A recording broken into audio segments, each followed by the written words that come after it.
I'm Daniel Browning Smith, and I'm on a mission to see if there really are superhumans living among us.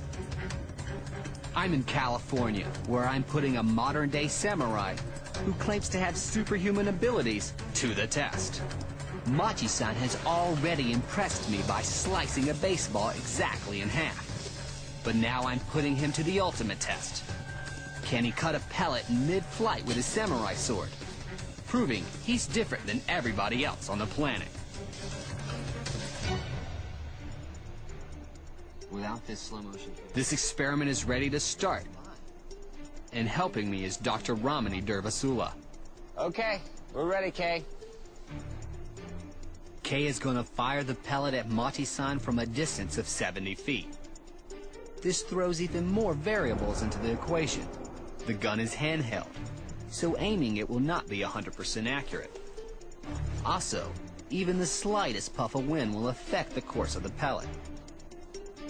Finally, the pale color makes it hard to see against the sky or sandy ground. A normal person would have no chance of seeing the pellet. So we're using a slow motion camera to slow the action down by 250 times.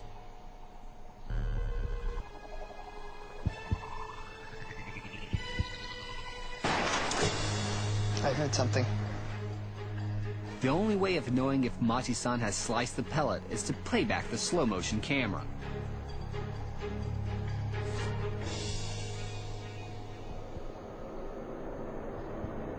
There it is. Oh, it was a bounce. I mean, it was literally millimeters away from slicing that in half. But the fact that it even made contact is extraordinary when you think about the size of the pellet, of the sword.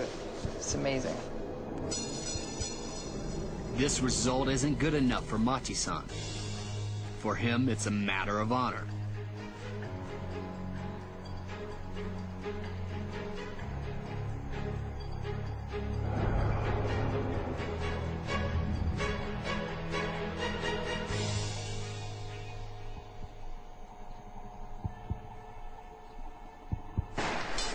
I heard it, but I didn't see it. I saw a flash. The blade went by.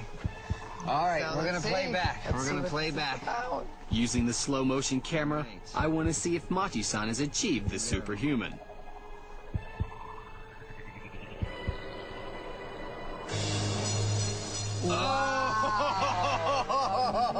Oh, man. Wow.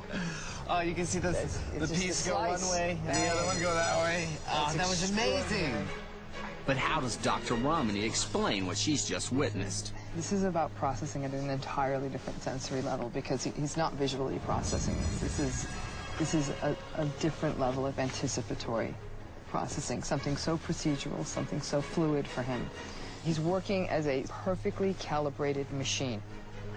A normal person would take 3/10 of a second just to register the sound of the gun being fired before they can even start to think about reacting. By the time they move the sword into position, the pellet would have traveled past them.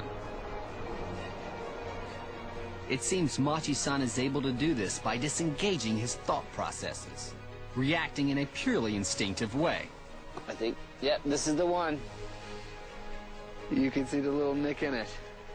This tiny little thing, the nick he took out with his sword.